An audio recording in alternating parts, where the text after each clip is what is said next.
Assalamualaikum ji, welcome to the Nayab's food corner. So today we are making सरसों का साग। Let's come to the ingredients.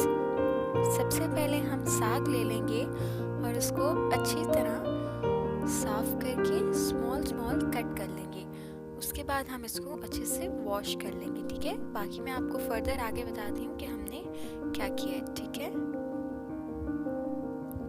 उसके बाद हम हरी मिर्चें ले लेंगे और इसको कूट लेंगे। 7 से 8 अदद हरी मिर्चें, लहसुन और अदरक का पेस्ट, टमाटर, प्याज और स्पाइसेस। तो आइए अब हम बनाना स्टार्ट करते हैं।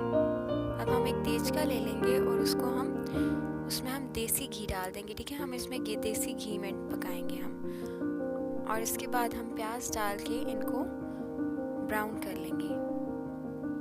जैसे ही ब्राउन हो जाएंगे तो इसमें हम अपना लहसुन और अदरक का पेस्ट डाल के भून लेंगे। साथ ही हम इसमें टमाटर डाल देंगे। अब यहाँ पे आपकी मर्जी है कि आप टमाटर का पेस्ट बना के भी डाल सकते हैं और ऐसे भी डाल सकते हैं। उसके बाद हमने साग को लेके अच्छी तरह बॉयल कर लिया था। जब हमने बॉयल किया तो उस टाइम हमने लहसुन का पेस्ट और हरी मिर्चों का पेस्ट डाल के उसको अच्छे से बॉयल कर लिया था। उसके बाद हमने जब वो बॉयल हो गया तो उसको हमने घोट लिया था अच्छे से, ठीक है। और यहाँ हम इस पॉइंट पे अपनी स्पाइसेस ऐड कर देंगे। तो जैसे ही साग हमारा बॉयल हो गया था उसको हमने अच्छे से घोट लिया और घोटने के बाद हमने उसको रख दिया। अब हम पहले ही मसाला बनाएंगे, उसके बाद हम इसमें अपना साग ऐड करेंगे, ठीक है। तो आप याद रखिएगा कि जब आप बॉयल करेंगे तो आप उसमें ज़रूर लहसुन का पेस्ट और हरी मिर्चों का पेस्ट डाल के उसको बॉयल करें और फिर उसको अच्छे से घोट लें। अगर आप घोटना नहीं चाहते तो आप ग्राइंड भी कर सकते हैं, ठीक है। अब हम यहाँ पे हरी मिर्चें डाल देंगे।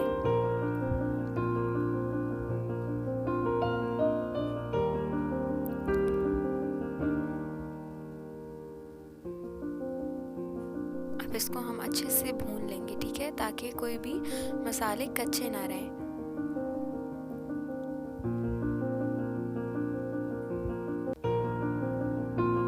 अब यहाँ पे हमने बिल्कुल माइनर सा पानी ऐड किया है ताकि मसाला है जो नीचे लगे नहीं, ठीक है, और अच्छे से भून जाए। अब जैसे ही मसाला भून जाएगा तो हम इसमें अब अपना जो साग था जो हमने बॉयल करके रेडी कर लिया था घोट कर, वो हम इसमें ऐड करेंगे, ठीक है।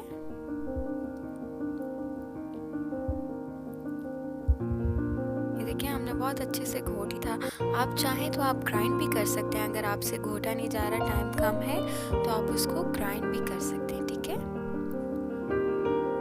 ग्राइंड करने में कोई ऐसा इशू नहीं है, टेस्ट वही रहता है।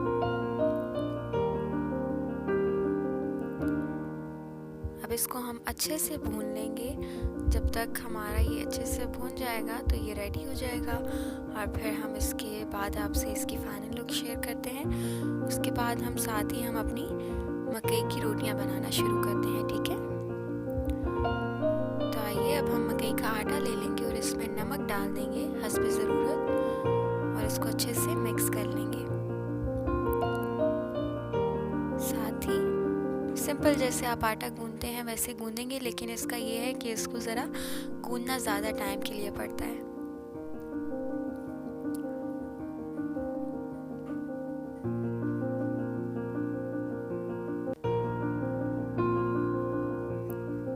हथेली की मदद से आप गूंदते जाएंगे। बहुत ज़ोर लगता है, लेकिन वही गूंद सकता है जिसमें बहुत सारी हिम्मत ताकत हो। 5 मिनट के लिए अच्छे से गूंदते रहेंगे, ठीक है। तो अब हम ये एक पेड़ा ले लेंगे। इस पे कोई खुशका नहीं लगता, कोई ऑयल नहीं लगेगा, बस ये ऐसे ही पानी आप ज़रा ज़रा लेकर इसको ऐसे पेड़ा बनाएंगे और ऐसे ही बेलते जाएंगे हाथों की मदद से, ठीक है। अब हमने ये देसी घी लगा लिया था तवे पे और अब हम इसको एक साइड से पक जाएगा तो फिर हम दूसरी तरफ से इसको पलटेंगे। आटा आप जितना अच्छा गूंदेंगे उतनी अच्छी आपकी मकई की रोटी बनेगी। अगर आप आटा अच्छा नहीं गूंदेंगे तो आपकी मकई की रोटी जो है वो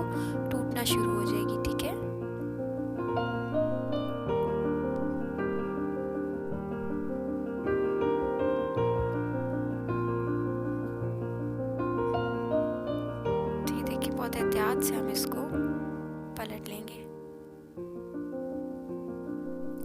जिनसे बिल्कुल मकई का आटा हैंडल नहीं होता वो थोड़ा सा दूसरा आटा भी ऐड कर सकते हैं, ठीक है। पर ये ना हो कि बहुत ज़्यादा ही ऐड कर दें, बिल्कुल माइनर सा।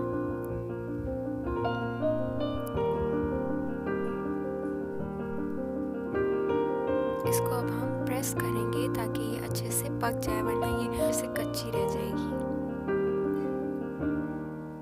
तो आइए अब हम इसकी फाइनल लुक आपके साथ शेयर करते हैं।